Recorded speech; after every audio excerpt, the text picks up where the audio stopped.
वक्तव्य पे कहा कि उन्होंने शिवसेना उद्धव ठाकरे को समाप्त होने की बात कही थी, लेकिन हमारे पास तो अब नई शिवसेना है। वो जो नई शिवसेना है, वो शिवसेना आपके एक पिट्ठू तो बन के नहीं है, आपके हाथ की एक बाहुली तो बन के नहीं, एक डॉल तो बन के नहीं रह गई है, कि आपका रबर स्टैम्प बन के तो नहीं रह गई है। जिस हिसाब से वर्तमान में महाराष्ट्र के मुख्यमंत्री आए दिन दिल्ली आके गृह मंत्री के सामने और बीजेपी के केंद्रीय नेतृत्व के सामने नतमस्तक होते हैं, नागपुर में जाके संघ चालक के सामने नतमस्तक होते हैं, ये इसी बात को इंगित करता है कि महाराष्ट्र की सरकार तो भले ही शिवसेना बीजेपी की हो, लेकिन चला तो बीजेपी ही रहा है और वो दिल्ली से ही चल रही है। क्या वहाँ शिवसेना को समाप्त करने के बाद सीधी सीधी कोई भी हिंदूवादी पार्टी उनको और नहीं चाहिए, या हिंदूवादी पार्टी का ठेका अकेला बीजेपी ने लेकर रखा है? आज शिवसेना को ख़त्म करेंगे, कल बीजेडी को करेंगे, परसों उसके बाद आपका अकाली दल का नंबर आएगा। अकाली दल वैसे भी हाशिए पे चला गया है।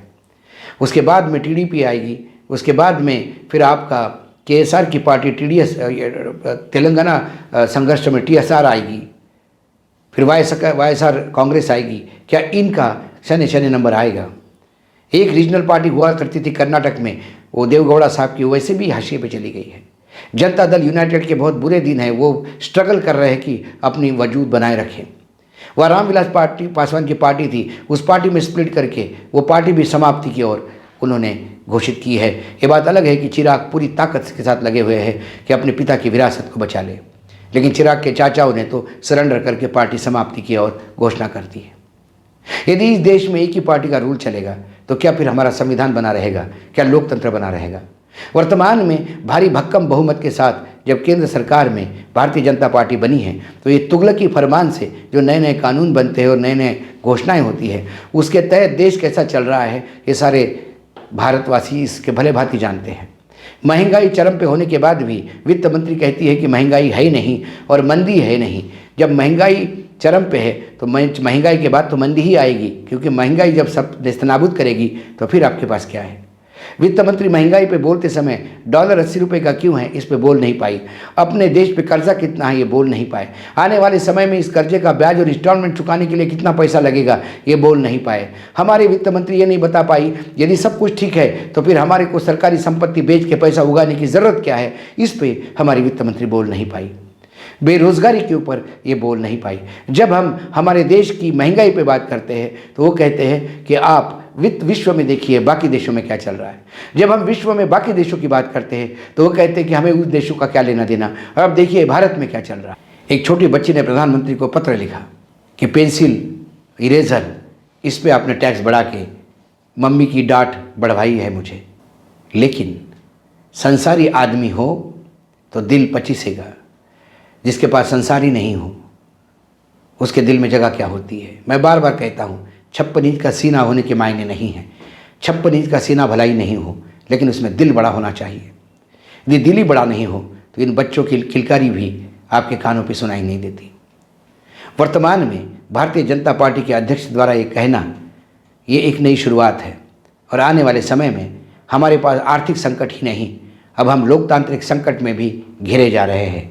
यदि लोकतांत्रिक संकट ऐसा ही बढ़ता रहा तो फिर तानाशाह के तरह हम देश को लेके जा रहे हैं, ये करीब करीब अब तय हुआ है।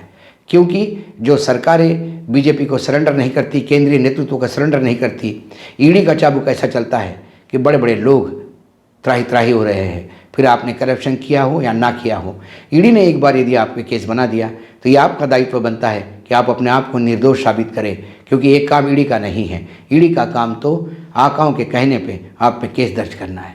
और वर्तमान में जो हो रहा है, जो बार बार 1000 करोड़ का स्कैंडल बताया जा रहा है पात्रा चाल का, उस स्कैंडल के बारे में मैं थोड़ा यहीं आपको बता देता हूं, क्योंकि थोड़ा विषयांतर हो जाएगा।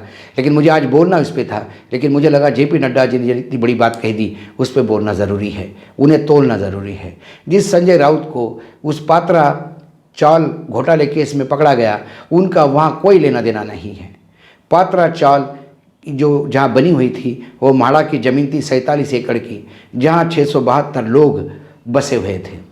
वो बहुत पुराना हो चुका था कंस्ट्रक्शन, इसलिए उसको रीडेवलपमेंट के लिए एक कंपनी को दिया गया। वो कंपनी एक बड़ी कंपनी की छोटी कंपनी थी, जिसको सब्सिडरी कहते हैं, वो थी। वो जो बड़ी कंपनी थी HDIL, उसने करीब करीब 1600 करोड़ का घोटाला किया कोऑपरेटिव बैंक में, इसलिए सीबीआई के रडार पे थी। उसके बाद ये जो म्हाडा का केस है, जो पात्राचाल का केस है, 2008 में इस ट्राई पार्टी एग्रीमेंट हो गया। म्हाडा एक कंस्ट्रक्शन कंपनी, आशु कंस्ट्रक्शन कंपनी, और वहाँ के लोगों का जो यूनियन बना था उसका, ये ट्राई पार्टी एग्रीमेंट में ये था कि ये कंपनी इनको नए फ्लैट बना के देगी जिसमें जगह बड़ा जगह होगी। मतलब 2 रूम वाले को 3 बेडरूम का मिलता है, 3 बेडरूम वाले को 4 बेडरूम का मिलता है। ये सिस्टम है मुंबई में, ये बनेगी। बाकी बची हुई जगह, वो एफएसआई जिसको कहते हैं, वो ये कंपनी बेच के मुनाफा कमाएगी।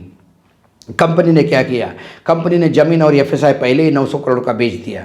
कुछ जगह बुकिंग करके 100-150 करोड़ रुपए लोगों से भी उठा लिए। जिन लोगों को ये जगह बना के देनी थी उन लोगों को भगवान भरोसे छोड़ दिया, और 2008 से आज तक उन लोगों के नसीब में ना घर है, ना पता है कि उनको घर कब मिलेगा। जब ईडी ने उन कंपनियों पे रेड की तो उस कंपनी का एक डायरेक्टर प्रवीण राउत को कंपनी ने अरेस्ट किया। अब प्रवीण राउत की पत्नी ने संजय राउत के पत्नी को 85 लाख रुपए लोन दिया। उस 85 लाख में से 55 लाख रुपए संजय राउत के पत्नी ने वापस किए। मात्र एक स्कैम वाले डायरेक्टर के पत्नी से अपने पत्नी के अकाउंट में लोन लेने से उस 1000 करोड़ स्कैंडल के साथ संजय राउत को जोड़ा गया। यह है ईडी का खेल। आप पाप करो न करो, यदि कोई तीसरा पाप करता है और वो पापी साबित होने के पहले यदि आपके उसके साथ संबंध है तो फिर आपको भी ईडी घेरे बगैर नहीं रहेगी। ऐसे असंख्य महाराष्ट्र में केसेस हैं जहां ईडी ने नोटिस दिए, इन्वेस्टिगेशन के लिए लोग बुलाए, बाद में वो बीजेपी में चले गए तो फिर उनके फाइलें बंद हो गई। जो वर्तमान में हमारे महाराष्ट्र के मुख्यमंत्री हैं, उनके पीए सचिन जोशी को भी ईडी ने नोटिस दी, वो भाग गए नोटिस के डर से। यहाँ एकनाथ शिंदे सरकार गिरा के बीजेपी के साथ चले गए, वहाँ मुख्यमंत्री बन गए। अब ईडी वो सचिन जोशी को ना पूछती है ना उसके बारे में कुछ इंक्वायरी करती है। हाँ, संजय राउत को जरूर अरेस्ट किया क्योंकि वो सरकार के खिलाफ, मतलब केंद्र सरकार के बीजेपी के खिलाफ लगातार बोलते हैं। ऐसे ईडी के चाबुक चलते हैं। यदि ऐसे ही ईडी के चाबुक चलाते चलाते आप सभी राजनीतिक दिलों को नष्ट करना चाहते हो तो आप मान लीजिए आने वाले समय में हम ये भूल जाएंगे कि इस देश में लोकतंत्र है। आने वाले समय में हम भूल जाएंगे कि बाबा साहब आम्बेडकर की अध्यक्षता में कोई संविधान भी बना था। फिर संविधान भी वही होंगे और पार्टी भी वही होंगे और फिर देश भी वही चलाएंगे, वैसे ही चलाएंगे जैसे उन्हें चलाना है। फिर आप और हम मात्र कीड़े मकोड़े जैसे रेंगते हुए दिखाई देंगे। आज इतना ही, फिर आऊँगा किसी विषय के साथ। तब तक के लिए नमस्कार। देखते रहिएगा हिंद वॉइस।